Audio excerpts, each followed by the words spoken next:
Hi, I'm Michael A. Greenhead, and I'm a Scaredy Cat. And I'm Cyrus Solomon, and I'm not.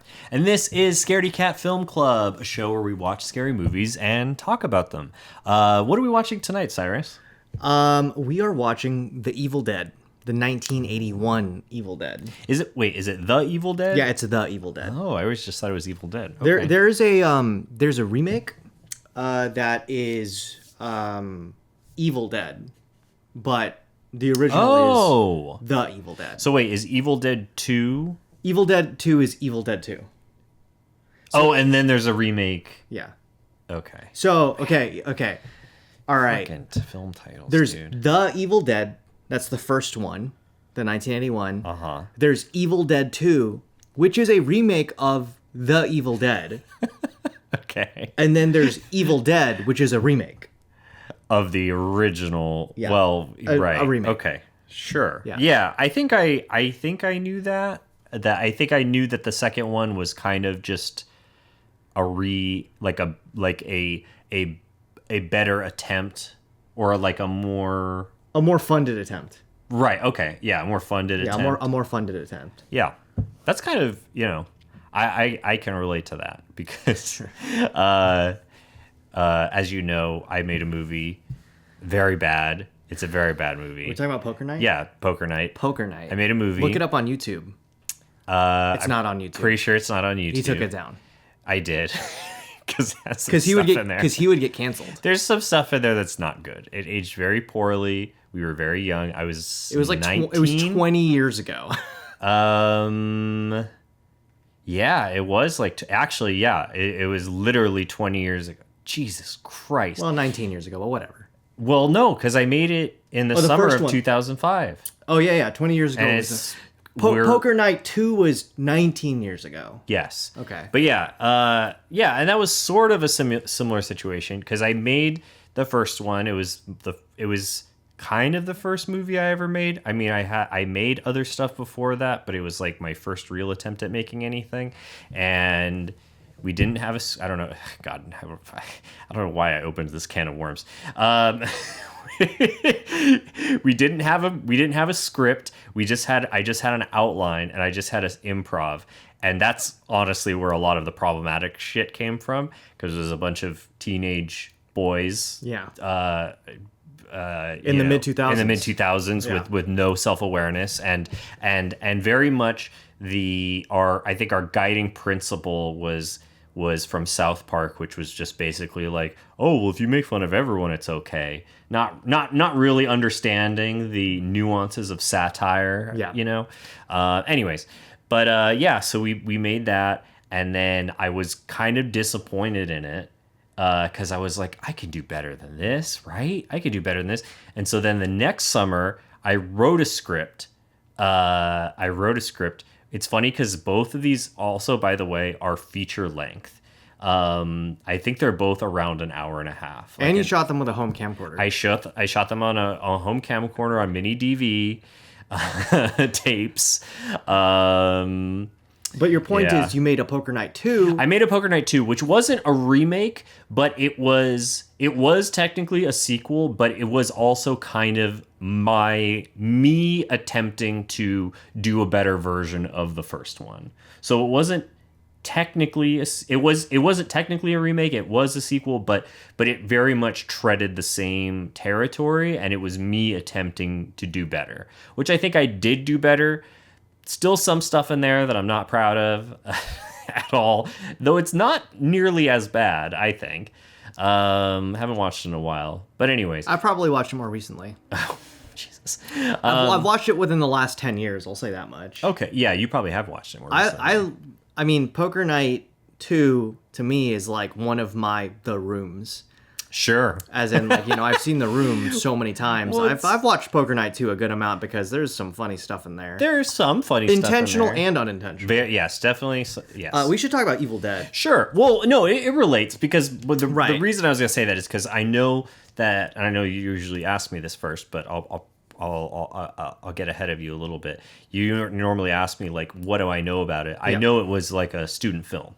Well, what's interesting about that, or just very incredibly low budget. Very low budget. The myth amongst all of my friends when I was in college, you know, acting and all my filmmaking friends was like, the first Evil Dead is a student film, and like what an achievement for it as a student film. Yeah. And then I went to go research it just because I wanted to know. I don't research too much ahead of time, but I went to go research and I couldn't find anything about it being a student film. Oh, interesting. So that's more. So maybe it's a myth. I don't know. Or just people assumed that it was. I don't know where it came from, but it is a thing that went around multiple colleges I went to. Yeah. Because I've been to several colleges for, acting and filmmaking and stuff like that. And the thing that I found when I looked it up online was that there was a short film before it that was used as a pitch that was very, very low funded, like $1,000, maybe $1,600 or something. Yeah. And they used that to interesting. pitch, and they got like a very little funding for the Evil Dead, but basically because like it was just Sam Raimi begging everyone he knew for some money. Right. But I think they were very young. They could have been college age. Right. So maybe that's where it came from, Yeah. but I don't remember it being like a project for school. I couldn't find anything about that. I mean, Poker Night was also not a project for school. I just wanted to make something. Right, but you were in college. Yeah, I So, was in college. You were a student, but it wasn't a film. Yeah, it wasn't a film for school. So yeah, But- I mean that might be the same case with Evil Dead. Yeah, but so anyways, I just find that very relatable, and I'm actually very much looking forward to watching it with that lens of having done that, of having made movies Yeah, when made it, I like, didn't know what I was doing. try it and, again, yeah. And Sam Raimi knew what he was doing. yeah. He really. Well, there's a reason why he has a career and I don't. Well, okay, so to bounce off of that, what do you know about Sam Raimi? I honestly don't know that much. Really? I know he made the Evil Dead movies. And then I know he made the Evil Dead movies, and then I know he made the Tobey Maguire Spider-Man movies. I mean, that's big. And Yeah. no, definitely. But there's a big gap between that. So I assume he was doing other stuff in the meantime, but I have no idea what that is. Well, he did a couple of Evil Dead movies, so there's he did 3 of them. Yeah. What was the first one? What year was it again? 1981. 81. Yeah. And then the first Spider-Man I think was like 2002 or something. 2000 Or 2001. flat. 2000. I Oh, believe. okay. Or 2000 or 2000 flat. Oh, you know what? I think you're right, because I think there was a poster where the Twin Towers were in it, and then they removed it. Yeah, I could be wrong actually, about that. We'll check that. But there's still 3 Evil Dead movies, and the third one, 3 of the original, and the third one came out, I believe, in 94. Okay. And then also, other than the Spider-Man movies, there's Oz the Great and Powerful. Is that related to the Wizard of Oz? Mm-hmm. Oh, okay. It's a prequel starring James Franco. Jesus Christ. So that's all you know about Sam Raimi. Yeah, I really don't know much else. And then I know he did the Doctor Strange Multiverse of Madness. Yes, he did. Film more recently. Are you familiar with the term Raimi Cam? I think so, because it's like first person and kind of like moving. Yeah. I know I've never seen it, to be honest, but I have, because I also went to film school. I was around people who idolized him in that movie.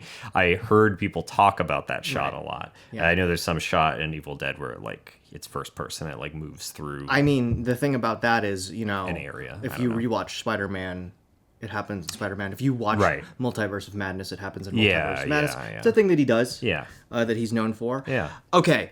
Do you know anything else about Evil Dead? Wait, actually, no, I do know a lot more. Wait, I just remembered. Okay, you and I can't believe that unlocking memories. No, I am flabbergasted that I didn't make this connection earlier, because I mentioned this the last time after we shot. But I know the most of my knowledge of the Evil Dead comes from a video game called Poker Night. Which was I don't know who made it, but it was just a poker game, but all the people that you'd play against were characters from different franchises. But they would mention a lot of things. So I know, but it's just like I know things out of context. Okay. So I know like Deadites. Mm-hmm. I know the Necronomicon. I think that's it. Yeah, I'm wearing my Necronomicon pin. I know that. And he has a chainsaw hand at some point. Yeah, at some point. Okay. Yeah. I'm like looking for your approval. Yeah. Right. Yeah, and that's it actually. Okay. But a few more things. A Right. few more things. Yeah. And then I know Bruce Campbell, who plays Ash in I'm assuming most of the iterations. He Look really at has a hell of those a chin. Fucking eyebrows. Yeah, chin. he's got a chin. He's got eyebrows. He's got a face. At least all of the live action ones. I don't know, but like I know there's been like lots of animated things or whatever. I honestly didn't even Right. know about the animated stuff. I think there's been some animated stuff. I don't know. Whatever. Yeah, I mean he's Ash in the original 3. I haven't seen the remakes. I can't say. Right. Yeah. I don't. I those. assume he's not in the remake. But I know. Oh, and I know that he shows up in Spider. I know he shows up in Spider-Man 2. I don't know if he's in the other Spider-Man. He's in all movies. 3 of them? Okay. I only remember. I just know that he's the doorman. So he's the doorman, Spider-Man Peter 2. He's the And then he sells a hot dog in Multiverse of Madness. He does. Or sells something at a cart. I don't know if it's he's a hot dog guy. He's the hot dog guy. In the first one, he is the guy who names him Spider-Man. Oh. Yeah, because when he's the ring announcer. Oh my God. So- I didn't even. Wait. Do you see him or do you Yeah. just hear him? No, because he says, "Hey, what's your name?" Oh. The human yeah, spider. Yeah, yeah, the yeah, human yeah. spider. Wow. And I then have he to goes, rewatch that "The now. Amazing Spider-Man." Right, yeah, And he's yeah, like, yeah. "What? That's not the human spider." But that's Bruce Campbell. Yeah, yeah. In the, where's he in the third one? God, you know what? It's been the third one as my least favorite one. It's been so long since I've seen it. I can't remember off the top of my head. Something tells me. Maybe there'll be a screenshot of him here. Yeah, right here. Taxi driver or something, but I think Stan Lee's a taxi driver, so I can't really say. Yeah, right. Anyways, so yeah. Yeah, I think that's pretty much it. I don't know. We'll see if something else shakes loose. Sure. Okay, so before we continue with the rest of the intro, when you came into my house and you said, "Is that a new shirt?" Yes. I wanted to talk about the shirt and Yeah. the reason why I'm wearing it. So, if you can see, there's like stitching around it. This is a shirt that I bought at the Goodwill that I got too big for, so I cut off the face and sewed it onto a shirt that was bigger. So that's why it looks that way. But the thing about this shirt specifically is I saw it and I was like, wow, this is really cool. And it was like $2 at the time because this shirt's like 10 years old. There's no Halloween tax. Yeah, there's no Halloween tax. Do you remember that bullshit? Yes. We went to a Goodwill one time and they gave us a Halloween tax where they charged more for things with spooky stuff on it. And it wasn't even like a Halloween shirt. It just it was just black and white. I think it was up for a band. Yeah, well, there's one. It was like Avenged Sevenfold or something. I've tried to buy an Avenged Sevenfold shirt and they tried to charge me more, so I said no. what But a then bunch of we bought bastards. another shirt that had the Halloween tax, and it was actually an Aeropostale shirt that had the pyramid from the dollar with the eye on it. Right. Which I still wear to this day. I still wear that shirt. But we bought that shirt, and it's not a scary shirt, but the person who was ringing it up was spooked. it's so They were spooked scary. by it, so God. they charged us more. Anyways, They would do terrible on this show. yeah, they would. So I found this at the Goodwill. I bought it. I really liked it, and I was like, "What is this?" So I looked Yeah. it up. I found this little logo right here. Oh. So I looked them up, and this is a I don't know. See if you can go up here. I don't know if you could see it. This is a shirt that was designed by a witch Whoa. in Los Angeles. That's fucking cool.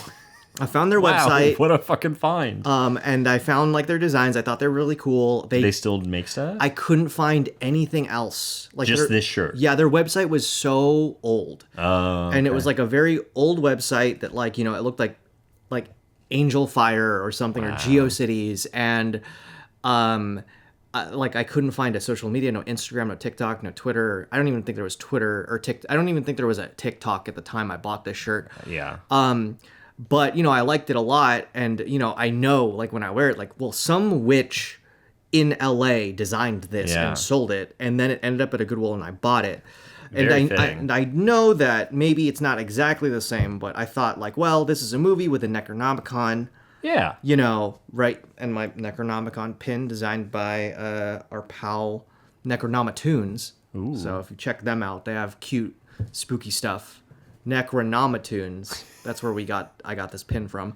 I'm also wearing my shirt is also purposeful, though I don't know. It's like a D&D shirt. Well, it's a D&D shirt, but it's Vecna, who is an undead lich who summons an undead who summons like undead and and you know all that. So I don't know. It felt Yeah. adjacent. Well, so we're the closest thing that I could. We're both find. wearing adjacent things, but so that's what the story of this shirt was and why I wore it, because I was like, oh, Witchcraft Necronomicon, kind of similar. Yeah. Because I didn't have an Evil Dead shirt, but I do have an Evil Dead pin. Yeah.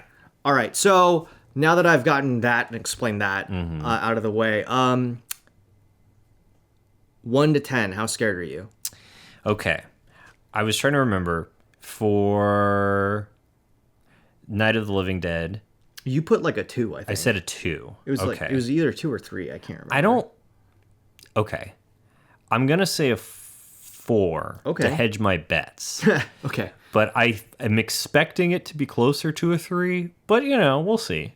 Okay. I think there's a possibility of some spooks and scares and jumps and whatever. So what makes this a 4 for you?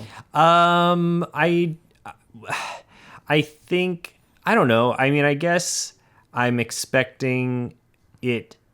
Maybe I should say a 3. Okay. You know what? I'll say a 3. I'll be brave and 3. say a 3. I mean, then maybe it'll go up. I'll say a 3.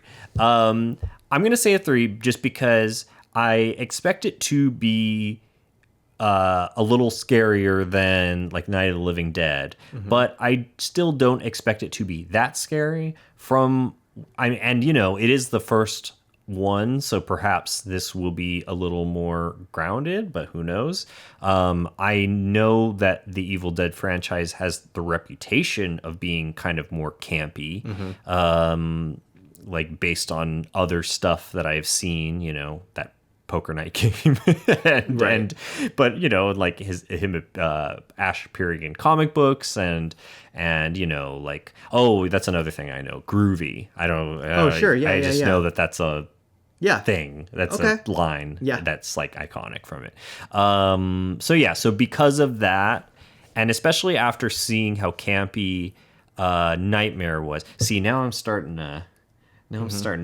to map things out a little bit better. Yeah. Okay. But yeah, because I saw how campy Nightmare was, I'm expecting this to be a little bit more on the campy side as well, and not be too terribly disturbing. But we'll see. Maybe I'm wrong. Who knows? Maybe I'll sleep really poorly tonight. Okay. It'll make for a good follow-up. Well, so now we know. Yeah. All right. Well, you ready to start? Yeah. Right. Let's do it. Let's go. All right.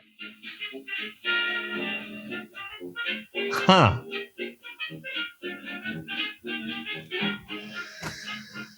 All right.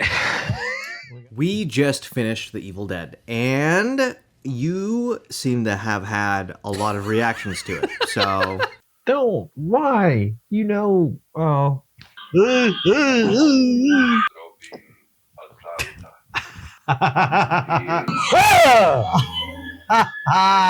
Oh my god! Fucking bitch. That got you. It got me good. Yes. yeah, that's an accurate assessment. what do you think? All right. It was very fun. It was interesting because how do I describe this? I was horrified, but I didn't necessarily feel scared. Does that make sense? Yeah. Like I was, Because it's shocking. It's a very I was shocking definitely movie. I was definitely shocked. And you know, there were moments where I mean, like, you know, there were like jump scares and stuff that got me, but I did have a sense of dread, but it was more of like from a suspense standpoint than a being afraid standpoint, if that makes sense. Yeah. Because Because you knew things were gonna happen, but like the things that were happening didn't really scare you. You just kind of knew something was happening. Yeah, or I knew that, or the anticipation, very good building of anticipation and pacing. Honestly, overall, like, yeah, that was the thing too. I think also I was watching it and I couldn't help but look at it from the lens of someone who's made movies on no budget and just like, you know, figuring things out and so on. And I just imagined, it just seemed like they must have had so much fun making it. You know, I don't know. I mean, that's really interesting that you say that because, like, yes, I will say that some movies, low budget movies that are like wacky or have like a lot of things going on are fun. Yeah. The thing that you see over and over again when you like read into it is everyone was miserable. Yeah, I mean, I get that And too. it's because like the makeup was uncomfortable. Yeah. Because the cabin was uncomfortable. Sure.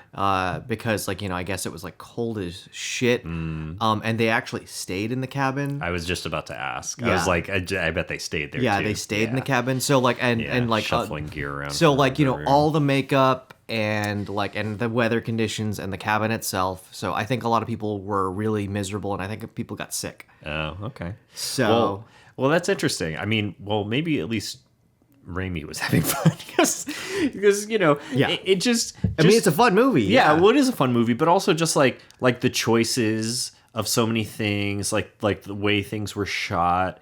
Obviously, like the Rami cam that you described that we saw several times. I can't help but imagine him just, you know, like, like just having a fucking blast with the camera. But there was just a lot of like touches where I thought to myself, well, if they're not having fun, then I don't think they would go to this length to do it. I think they would be more like, oh, let's just get this over with, you know?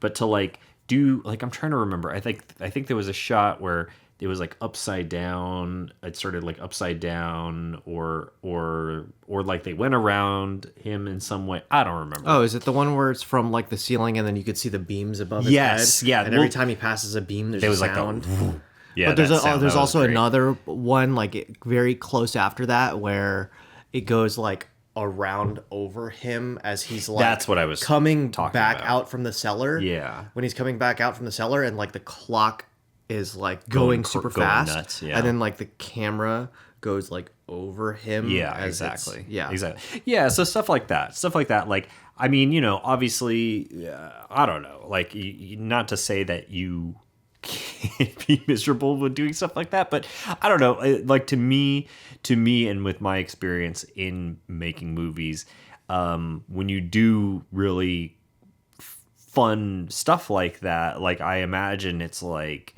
you're having fun doing it. You're like, oh, let's see what this is going to be like. Yeah. And, you know, and then you like, well, they probably were shooting on film, so they couldn't watch it back immediately. But, you know, like in a digital age, you'd watch that back immediately. Yeah, like, and you'd be like, oh, that's cool. Fucking cool. Yeah, you know? yeah. I mean, so the thing about that like sequence is just Ash freaking out. Right. And like, I think a lot of people were miserable, but like Bruce Campbell is like a bit different in that him and Rami have been friends since they were like kids. Right. Okay. And they were making movies together. Like all their so like they you were know, in their all their wheelhouse. lives. So like maybe everyone else was miserable and Sure. cold and having a hard time, and then when they were just alone, it's like this is just what we do. Yeah. Honestly, though, that's also my experience with making things. Is you know, obviously there are degrees to it, but you're always kind of miserable when you're working on something. Yeah. And then when you finish it and you see it, you're like, yeah, I want to do that again. You know, I don't know. There is a very odd relationship in with like the people who make films in that like I think that I've always been pretty uncomfortable. Yeah. I always hate it while it's happening. I'm stressed out. Yeah. I'm exhausted. I'm trying to manage a million things. I'm like I'm at my fucking wit's end, and then it's over, and then I'm just like, man, but what an experience. Yeah. You know? Yeah, there's And a lot of and I made something. I think it's really quite rare. There is like a certain just a few situations where like maybe I've been able to like just completely like relax. And if I'm like singular role only, you know, like I get hired. Oh, totally. And I'm just an actor in Yeah, something. incredible. Like sometimes on rare occasion, like I'll be just an actor and it'll be like kind of nice. Yeah. And I can kind of like just live in it and whatever. But a lot of the time, like, you know, I got a lot of hats on. Yeah, I don't think I've ever just had like one role where truly I only had to do one thing. Didn't you only assistant direct for Mosquito Lady? You know, well, Yeah, didn't you just have one role on that one? hold on. I'm thinking. I mean, to be honest, Christine did staff that very well. Christine and Steven did staff that I think very I well. remember you only had one role for that one. Maybe you're right. Mm-hmm. I was still stressed though, but I was AD. And ADs are supposed to be. It's like their Sure, job but it to was be your stressed. one role. Yeah, because Yeah. I know them. They don't do it wrong. You know, Well, I mean, they don't. it's not a matter of doing it wrong or right. It's They just, don't cut. They're not sometimes cutting corners with. Well, with that, they Yeah. weren't. No. Yeah. No. Maybe you're right. Yeah. I consulted on that movie too. Nice. Oh yeah, with the table. Yeah, with the table. Because I'm not a table expert. Well, you were enough of a table expert. I've built a couple of tables in my life. There's a table in this short Mosquito Lady that he helped.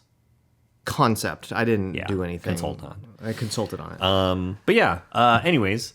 Well, okay. I mean, so all right. Everyone was miserable, but but the process of making it seemed fun, and just the I don't know, the very imaginative way of like doing various things. Also, like, I don't know, like it was pretty hilarious how much gore there was at times, and just like how much fucking shit they sprayed on Bruce Campbell. Like, god damn, like I was just like like I'm just imagining they're shooting this and like, okay, so we're gonna shoot this on you.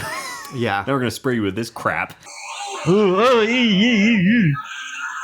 man, dude. Like, I watch this movie a lot. It's one of my favorites. Yeah. But like I whenever I come back to it and I just have it on, it's just one of those things where it's like there is just so much going on. There is a ton going on at all times. Like, yes, there's stuff spraying, but like the choices they make with like the cameras, like the just some really great cinematography. Yeah, just like great all of the camera cinematography, the angles, great shots. every like the movements that they're choosing to do, like everything. There's just so many things going on. It's such a full movie. Yeah. I wanted to, before I forget, well, I want to get back to you watching it many times. Let's get back to that. But before I forget, and I think I heard a thing about this, but the shot where he is burying his girlfriend and he throws a scoop of dirt onto the lens, or I'm assuming there's some glass there or something. And it's just like, there's just that perfect little window where you can see his face. Like, man, that's a 1 in 1,000. Yeah, that's a one tough in one. a million That's shot. a tough one. That's a Yeah. 1 in a fucking million shot to get. Yeah. Like you dream of getting a shot like that. I mean, the only thing that I could think of that maybe they did to like get that is having like a glass panel over, like that's much larger. You know, and he throws just on part of it, you know? Sure. But even then, there's so much. And then a cropping of that. Maybe. To like, so that like once it's like wide, I could have sworn you crop to get it. Yeah, I could have sworn I did hear something about them saying that was like a one take. Well, that's like whatever. I mean, that's great. I mean, yeah, it is very special that he throws a pile on and you just have that little sliver of his window. face. Yeah. You just there's just, because there are just shots that you do where it's like, okay, this could take one take, this could take 1,000 takes, and we just got to keep doing it till we get something that we can work with. I mean, it's like when Randy does the RKO on Seth at WrestleMania 31. Right, yeah. And they practiced it all day. They couldn't do it, and then they the did day it in the of, moment, and it was you amazing. Know, they got And we that saw it live. curb stomp turned into an RKO. He and was like 20 feet in the air. That's how it felt. Dude, when it we felt were like there. he was 20 feet in the air. It's true. It does. Watching it back, if anyone wants to look this up, Seth Rollins, Randy Orton, WrestleMania 31. It's the very end of the match, but It's the end of the match. yeah, it's the very end. Yeah, but the watching it does not do it justice. Like the camera angles, it does not do it justice. He does not. He look. I mean, it really felt like he was 20. It looked really crazy. And I don't mean 20 feet from the air from the ground. I mean 20 feet in the air from the mat. And obviously that's impossible, but that's what it felt like watching it to me. Is it impossible? Well, I mean, think about it. Okay, let's think. So let's do some Seth math. is like 6'2". Sure, and then Randy's like 6'5". So Randy goes all the way up. Seth goes all the way up. So that's like 12 to 13 feet. Yeah, and then with a little propulsion, but I can't imagine pretty that fucking much. high up, man. I mean, 12 feet high is still insane. Anyways, it was insane. But yeah, one in a million things. So, but can I get back to the thing about you watching it many times? Sure. Yeah. So that was something that I was kind of tickled by as we were watching it was, because, like, obviously you react to stuff too while we're watching these, but like, you've seen these before, so there's not really surprise for you, whereas there is for me. And but you were still reacting like as if this was your first time watching it too, even though you've I've seen this movie obviously a ton of times. Yeah, watched it a million times. Well, I mean, the thing is there's just so much going on. Ooh. Oh, fuck! It's so full. Yeah. It's like... But I don't know. That was fun. It was fun that you were like... It's such a full movie that, like, you're not going to remember everything. Totally. Or you forget some things. Yeah, or you forget some things. Yeah. Or, like, you remember it as it's happening. You're like, oh, I remember this. Right, yeah. Oh, yeah, that was something interesting. And obviously, I don't know if this is going a little bit out of order, but the ending... with him, going out, and then you have the shot of, like, I don't know, the evil spirits or whatever going through the house and then getting him essentially. That was interesting because clearly he's like continues and by that ending I would assume it would imply that he dies or turns into this like creature or whatever. But yeah, so I don't know. So now I'm really curious to see the Evil Dead 2, right? Because like I have to assume like, okay, well they must have changed the ending in some way for that character to continue. Also, he picks up a chainsaw, but doesn't do anything with it. No, it doesn't do anything with it. That was something that was very interesting to me. Yeah. Well, I mean, I guess it was a good characterization, right? Because Ash struggled with hurting and killing these people that were his friends and his girlfriend. Scott kind of didn't give a shit. Yeah. Not as, I mean, like maybe a little bit, but he was pretty quick to be like, I'm out for myself. I need to survive. Jesus. Yeah, man, fuck this guy. I hope he does die first. Yeah, slap that motherfucker. But just like the hesitance and, him being more of a someone with more moral fiber. Yeah. Was your point that like having moral fiber is the reason why he's the final guy? Is that a point you're trying to make? I guess so, yeah. Sure. Yeah, because like Scott didn't give a shit and he was a piece of shit and then, and he got the other people didn't have any moral qualms and they still got... Yeah, I mean, it was they just still got turned into demons. It was just unfortunate, but I mean, yeah, it was just unfortunate circumstances for them. They were just victims. Yeah. But just the comparison between the two of them. Sure. Right? Because like they are the only two male characters there, so like comparing them. All the women were just unfortunately victims. Which, speaking of, Jesus fucking Christ, I did not have on my bingo card tree rape. Fucking startled by a tree branch. I mean, yeah. After what the tree branches did to her. That's fair. I mean, I was talking about myself. Oh, you, yeah. Yeah. Tree rape. Like, tree rape. Dude. Or forest rape. Man. Yeah. A little much. It's kind of one of those things where it's like, so I remember that this happens. Yeah. But like, the graphicness of it is something that I forget sometimes. Like the fondling of her breast, and then the fucking like. I mean, right there's no. I mean, I assume there's no penetration because her when she runs away, it looks like her underwear is intact, but still, it's just like I've always assumed there was. So it's just violating. But yeah, that was. You know, of all the intense shit, that was maybe a step too far. Oh my god!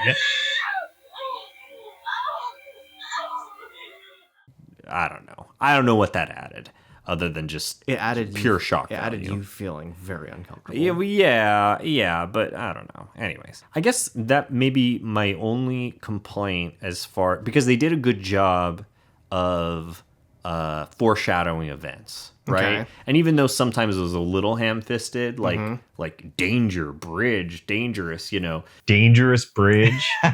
Jesus Christ. Jesus Christ, whole baseball bar! Ooh. This thing is solid as a rock. It was good because it stuck in your mind, and then you forget about it, and then they try to cross the bridge. Bridge is collapsed. Right. And then there was a lot of good callback moments. There's the closing of the eyes thing. The closing of the eyes. Yeah, he closes his eyes when he's going to give her the present, and then she closes her eyes. Dismemberment on the tape thing. Dismemberment on the tape. There's the picking up the shotgun. Yeah, finding the shotgun, Chekhov's like gun. But there was lots of good stuff. But I guess the only thing was and I don't know, maybe it didn't need to be clear, but it was a little it seemed a little arbitrary on as far as how they got possessed. Someone gets taken in the forest, then they get raped by a tree, they're possessed. Someone gets stabbed by a pencil, they're possessed. Someone gets whatever. I mean, and then also the other thing is Ash never gets possessed, no matter how much he gets. Well, I mean, assumedly perhaps at the very end, but we don't see I mean, I think it's fine that it's vague. It's kind of one of those things where, like, I guess that's not necessarily the point. Sure. Yeah, I get sure. Point, the point is that there's some sort of entity, and I mean I think that, like, if you could interpret it, it's like the film that they did, the short that was like the pitch that got them the funding for this film is like something about the woods. I can't remember what it is. Okay, but like the woods are alive and trying to something like you that. Something? So if you were to like look at it like that, and you're to look at like the incantation in the tape that basically wakes everything up, it's kind of like it's the woods, right? Because, like, what's her name? She says, it's Cheryl. Yeah, I believe Cheryl says the woods won't let us leave. It's not going to let us leave. It's not going to let us leave the woods. So if you interpret it as like it's the woods, the moment that the woods come into contact with you and do their thing with you, you're possessed. It doesn't really matter the specifics. It's just that, like, that. But the woods never came in direct contact with his girlfriend. She just got stabbed by the pencil, which, I mean, I guess it's like an extension of... It was an extension of, I mean, I would say. Yeah. It's hard to say. I mean, I'm nitpicking, to be totally honest. So let's talk about the scale. The scale. Scaredy Meter. Man. Yeah, so it was definitely higher than a 3. Yeah, because you guessed a 3, and then, you went 4. Yeah. Then you went down to 3. Jesus fucking Christ. What are you doing, Rami? Fucking do it! Yeah, that was. So, I was being overly optimistic. Okay, so where's your final number on this one? I'll say a 5. And I'll say a 5 because, like I said earlier, I didn't feel fear necessarily. Oh, you motherfucker.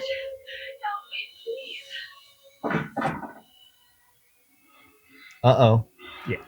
Yeah, he's fucked. Help me. Uh-oh. Please don't let them take me away again. Please. No, I won't. I promise. Ashley. Huh? there was dread and there was anticipation of like bad shit happening, and there was like me being horrified because of the graphic nature of a lot of it, and just being like, oh my god, like what the fuck is happening. But yeah, it didn't quite like when we watched Halloween, I was genuinely afraid. Okay. You know, like sure. I felt fear. Yeah. And I didn't necessarily feel fear with this one, but I think the shockingness of it all, yeah, and just the way that they built tension, yeah, it definitely got me.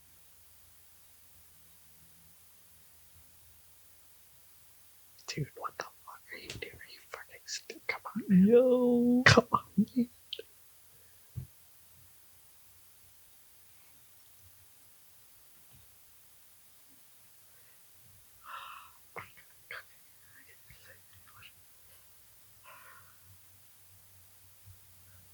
Cheryl?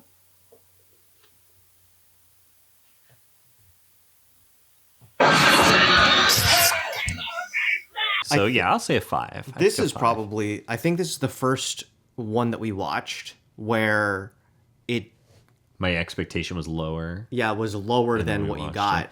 Yeah. Because a lot of the other ones, it was like it met it, or it was actually less scary than you expected. Yeah. But this one actually exceeds by a little bit. I think and I also think that's partially because of... Well, I think you got thrown off by like the belief that it was like that it was going to be campy. I mean, it was somewhat. And it is campy, but I think you let that... But not to the degree that I was expecting. Yeah, I think you let that like... Oh, totally. Paint. Yeah. No, that definitely skewed my expectation because of kind of where that character, that franchise, whatever, has gone, the direction that it's gone, I was definitely expecting it to be a little more like comedic or like and kind of I was getting those vibes in the beginning. Mm-hmm. You know, there were like certain things that felt like almost like slightly, I don't know, like slightly Monty Python-esque to me. So much happening. Yeah. Probably Man. Like slightly like slapsticky, or not slapsticky, but like okay, like a good moment to me is when they're going over the bridge. We see like they can feel that the bridge is like not solid. Yeah. And then we see like planks falling off the bridge into the water. And then Ash just kind of very casually opens the door, and it just kind of has like a happy-go-lucky look on his face. It's like, oh, I don't know. It just felt very goofy. I mean, it is goofy. Yeah. So that also kind of at first lulled me into a very false sense of security. I think really until... and then there was other stuff too, like, you know, like her sketching the clock, and then it starts, and then she starts like drawing it, and I was like, okay, you know, it was a little silly, and then like the hatch just opening on its own felt a little silly or a little campy. But then the moment that she goes out of the house into the woods, oh, what the fuck are you doing? Jesus Christ. It was a fucking roller coaster, kind of from that moment on. It's kind of like I feel like from that point on, it's a movie that like really doesn't want to let up, which is like... Yeah, there's all gas, no brakes. There's all of these... There's all of these choices that are being made that are just like, they go on for so long, like... in the microcosm of moments, even just like when a character just wails for a really long time, or like giggles for fucking forever. Man, the laugh. That was a good laugh. There's just like so many things where you it's can't just tell like, me she wasn't having fun. This movie is like not really giving you all that much of a break, or if it gives you a break, it's the type of break is it's a different kind of pacing, but it's still like a moment. Yeah, totally. You know, like there's all of these fights and things happen. Like I wouldn't want to say like, for example, when Ash comes back from the cellar and he's kind of like freaking out. Yeah. Like, losing it. yeah, he came from a fight. And yes, they've changed the pace and stuff like that. But like the moment that he came back from was, well, he just saw like a projector explode and a light bulb explode and blood bleeding everywhere. Yeah, and got fucking blasted in the face with it. Yeah, too. and all of that stuff has happened. And now he's freaking out. And yes, it's having a mental breakdown. Yeah, it's slower and it's less loud, but it's still intense. It's still intense. It's just a different thing. It's still intense, and you still feel it building to the next thing. Yeah, and that's kind of like the movie. Like there's no true respite. Yeah, it just doesn't anywhere rest, which is like very cool. That scene where he's freaking out actually has like one of my favorite moments in any movie. Oh, okay. And it's the mirror. Oh yeah, him reaching in, and then it's like water or liquid. Because that's kind of like the breaking of the tension in that scene. Mm-hmm. And like I think that like the way it builds, and I remember the very first time I watched it, I remember just like sitting and like watching. How old were you when you first watched it? Do you think? God, because you said 20. 20, okay. Because you said earlier this is one of your comfort movies. Yeah. Which is insane to me. I mean, it is. It's a comfort movie. I mean, there's something so. If there's something about it, there's something about it. Well, I mean, it just feels. It's just like such a fucking roller coaster. I mean, I guess you've seen it enough. In regards to like it being a comfort movie, it's just one of those. It's just like. There's just so much fun happening. Oh, dude. Oh my god. There's just so much to that. enjoy. There's just so many. It's just such a dynamic movie with like lots of weird things going on. It's comforting. Yeah. So yeah, anyways, that I remember the first time I saw it. It's like that when he starts freaking out and it's so slow and it's like, when is the tension gonna break? Yeah. And the tension breaks in like the most unexpected way, because it's like, at least for me, I did not expect it, because he's looking in the mirror and it's like, it's a mirror, and like they set the mirror up at the very beginning of the movie because he like looks in as he's walking around the room and he just looks at the mirror. The way that builds to it, and you're like in the moment, and he looks in the mirror, and like there's so many things the mirror can be, but it ends up being like he goes to touch it and his hand goes fully in. And it's like, what the fuck is going on? Yeah. And like, I mean, I love it. I just think it's like one of my favorite things that I've ever seen happen in a movie, just because it's just like, it's just one of those. And there's like no explanation for it. It's just like his hand goes fully in, it comes out. He's freaking out. And then like, a bunch of other crazy shit happens after that. Yeah. But it's like, it's like, that's a sign of how like nuts he's gone, is that like, what's going on here, Well, and it's interesting to think about, because like clearly he is having a mental breakdown. So how much of this is supernatural shit happening to him? How much is it his own psyche, playing tricks on him? I don't know. It's really hard to know. Because like even before before that whole sequence, before Scott, I guess it's like when Scott dies, right? Or like when the last time that he's any semblance of himself, he's like giving him water, and he's just like, oh, we're all gonna make it. We're all gonna make it. You're gonna be okay. He ain't, dude. We're all gonna get home. out of and here. he like lists everyone, and then he realizes like, oh no, she's like, we buried her. Yeah. But but just like you could tell, like his mind is fracturing, and he's not holding together very well. So, so that's an interesting thought. Let's talk about Sam Raimi again. Sure. Now that we're out, so we've talked about Sam Raimi a little bit beforehand. Yeah. And you've seen at least 4 Sam Raimi movies other than this. Yes.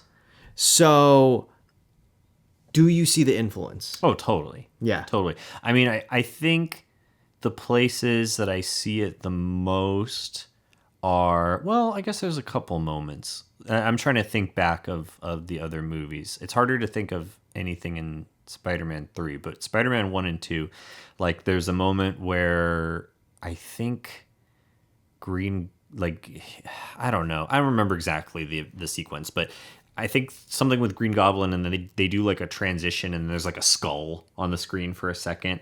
Is it that like felt very like is it the board meeting maybe? when he's like, "You guys can't do this to me," and then like he's got There's like a transition or something. like his head as he's like in the booth. I turning into don't Green know. Goblin. There's some moment where there like a skull flashes on the screen, and it's like, what the fuck? And so Sure. that.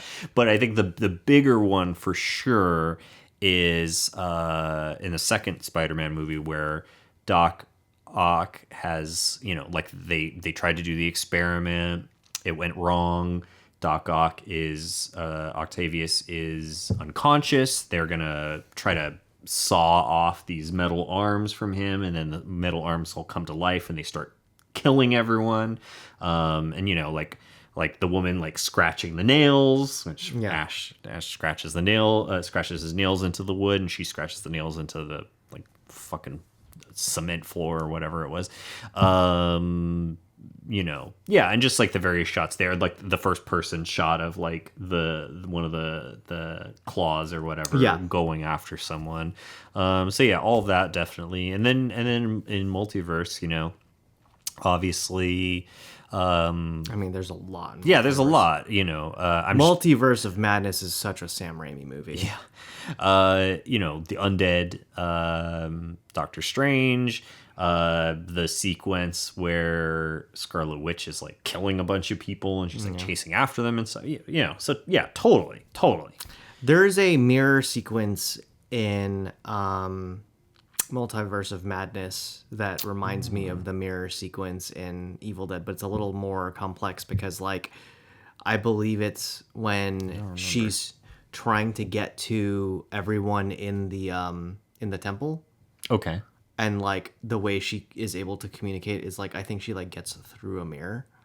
She like sees some. Yeah, something like that. I can't really remember, and I have seen the movie a couple of times. I think a lot of people didn't like that movie. I really liked that movie. I wonder if I didn't dislike it. I thought it was all right. Yeah. And honestly, I mean, I don't know. My issue, it just felt a little disjointed, though it's hard to say if that was his fault or not, because obviously with those Marvel an movies, MCU thing. There's so much fucking influence from the producers. I think that like at least for me, because like I've been kind of disenfranchised from the MCU for a while, and I've never really felt like the MCU is gonna provide anything for me that I really care for anymore at this point. Yeah. When I went into it, I was like, well, how Raimi can this movie get? Yeah. And it got pretty Raimi.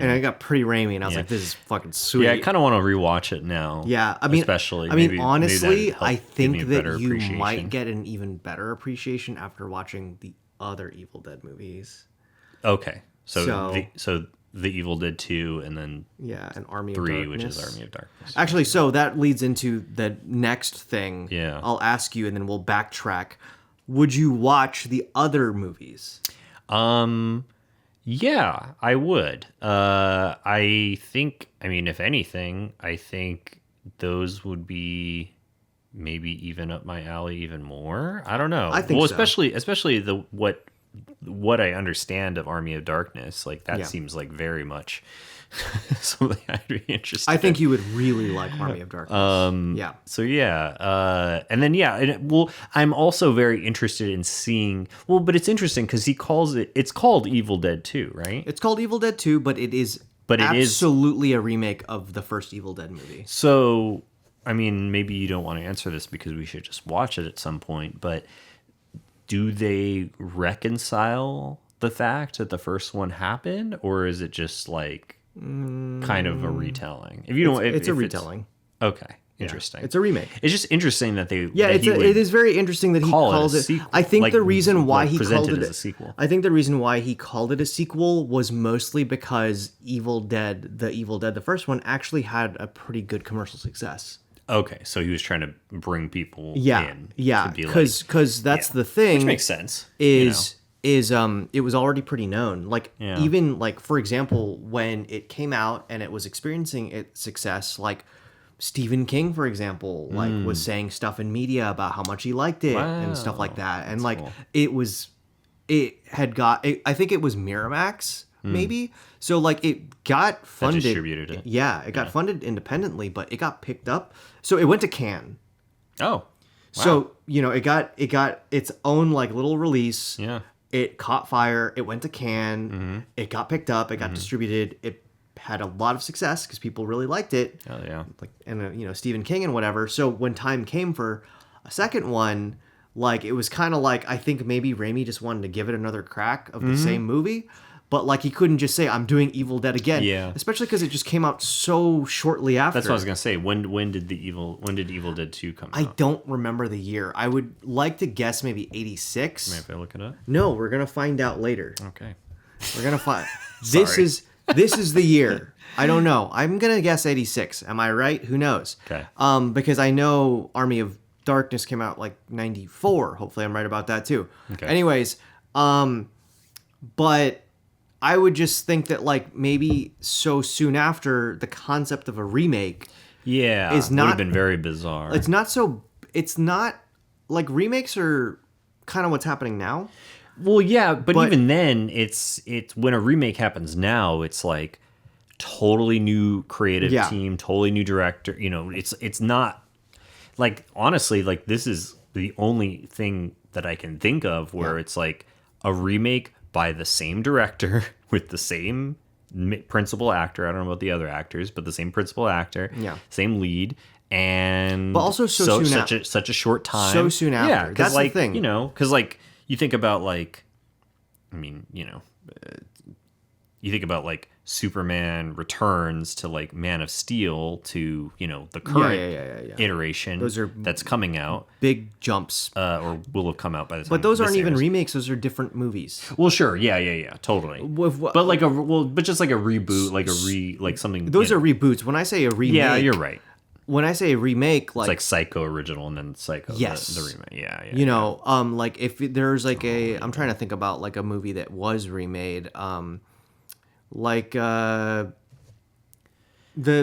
Zack Snyder, he remade Return of the Living Dead. Right. Yeah. You know, I think it was Return of the Living Dead. Or you know, Michael Bay produced a remake of Friday the 13th. Mm-hmm. You know, or there's I think he also produced a remake of Texas Chainsaw Massacre. Like those are remakes where they just want to retell the first movie. Sure. You know. Yeah. Yeah. Yeah, it's very interesting. Or like The Crazies, for example. That's the other, and see, that's the thing too, because that, like I said in the beginning, like I made that movie Poker Night, and then I wanted to do a second one. But Poker Night 2 is a sequel. Poker Night 2 is a sequel, but it's kind of what I wish the first one would have been more like. You know what I mean? So it is a sequel. I did treat it as one, and I like the story continues. But yeah. So anyways, but I can see the logic. You know what I mean? Of like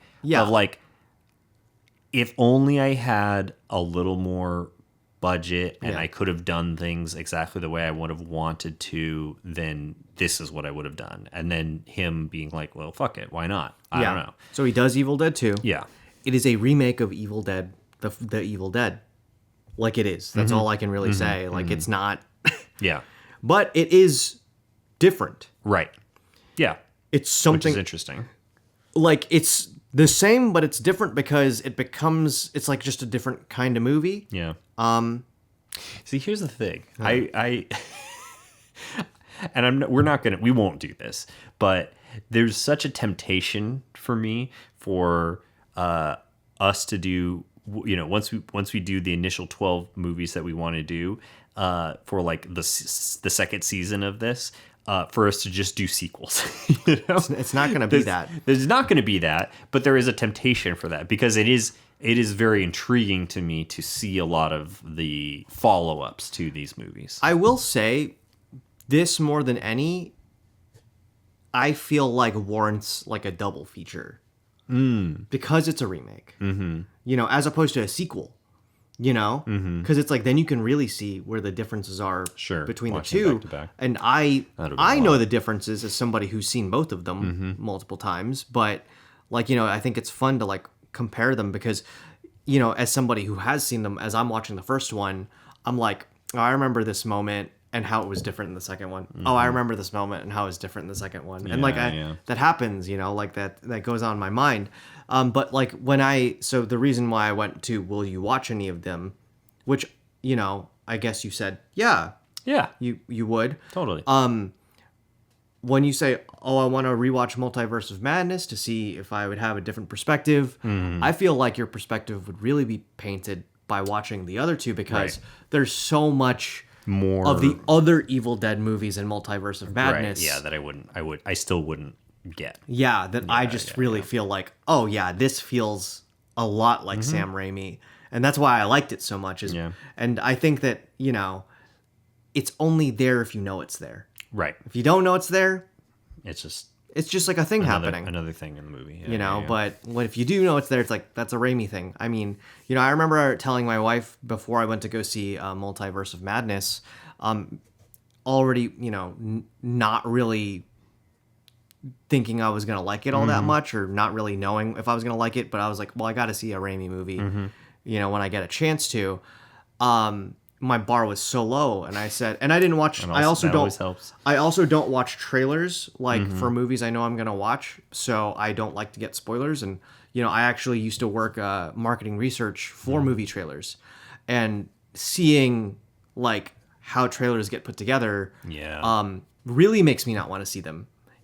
Having known how they get made, because the game is to capture as many people as possible, not necessarily like appeal to the person the movie would be for, but also in that same process there's a lot of spoiling. I have some thoughts about that. There's a lot of spoiling and I don't like that. Totally.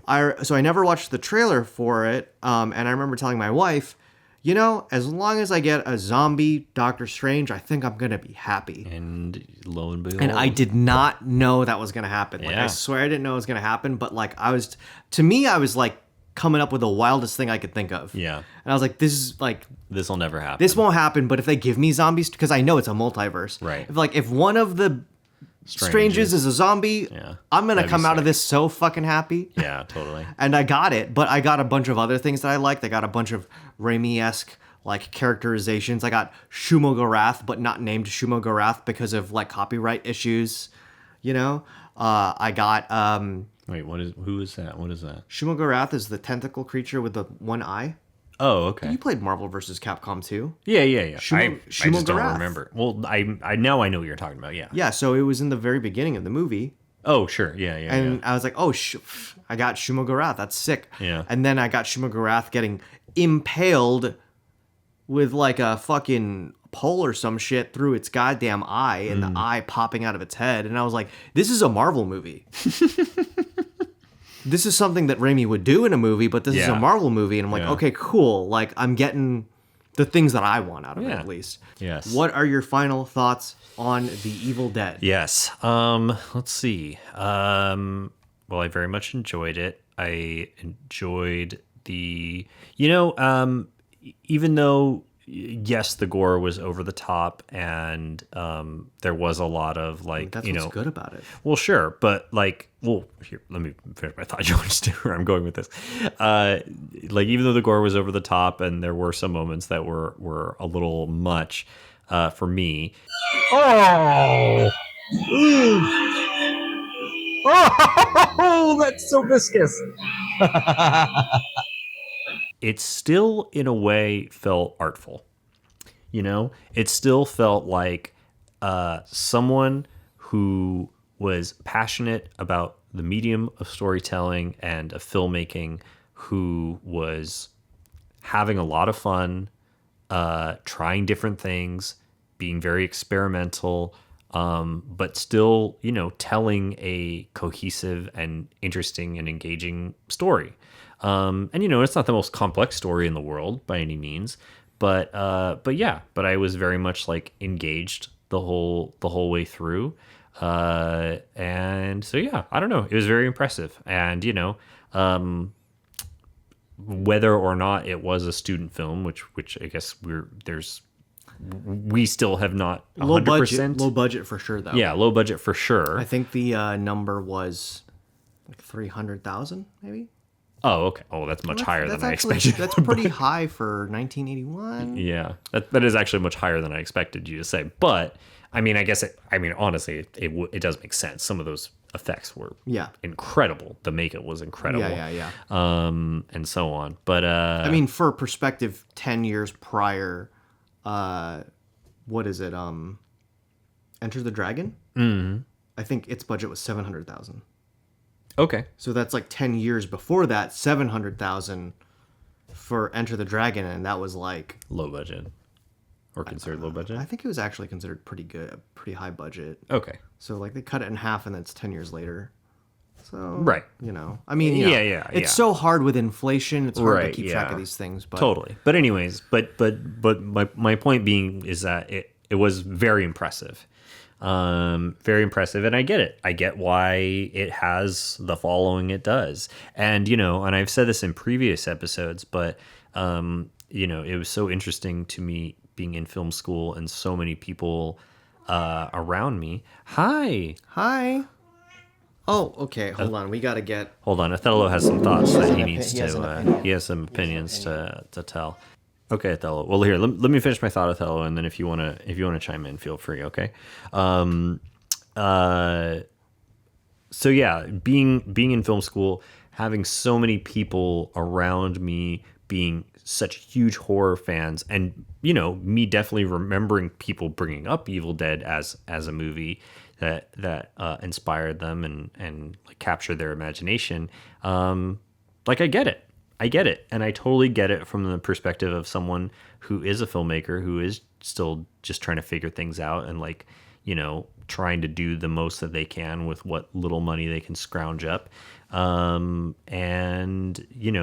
seeing that and being inspired by that, being driven to try to do their own thing, whether it's horror or otherwise. So yeah, very fun, very enjoyable. Would definitely watch the sequels. Maybe we'll watch them here.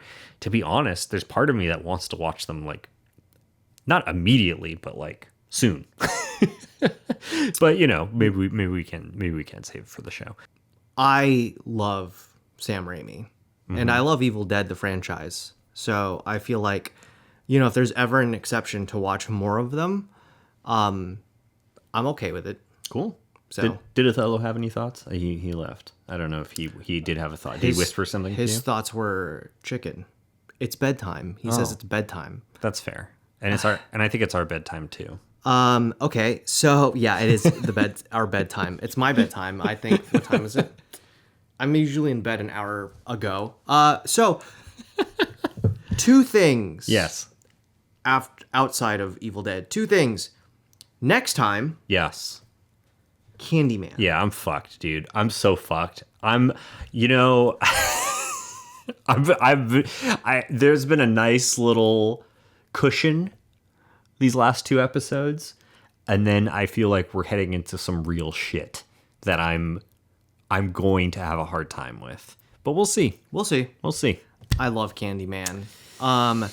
Number two, and I feel like we've mentioned this before, but I want to bring it up again just because I don't remember if we've mentioned it, or to also have a reminder. One of these movies upcoming, when it is pertinent, Michael and I are going to eat crickets. Oh, sure. I don't. Yeah, they're over there at my desk. Okay. They're sour cream and onion crickets, I think. But I'm not gonna say when. I think people who are watching. Do you know when? Oh yeah, I know. Oh, okay. Dude, I've seen all these movies. No, I know. I just didn't know if you had this mapped out, or if you were just like, oh, it'd be fun for us to eat crickets on the show. I didn't know. I didn't know how intentional this was. Well, no. The discussion we had was it would be fun to eat crickets on the show, right? But when it makes sense. When it makes sense to eat crickets. When the fuck are we gonna eat crickets? So, I'm not gonna say when. Everyone who knows the episodes that are going to be coming up eventually, you will know if you already have seen those movies, but it's going to come sometime this season. Michael and I will eat crickets together. Okay. All right. Thank you. Thank you. Good night, Scaredy Cats.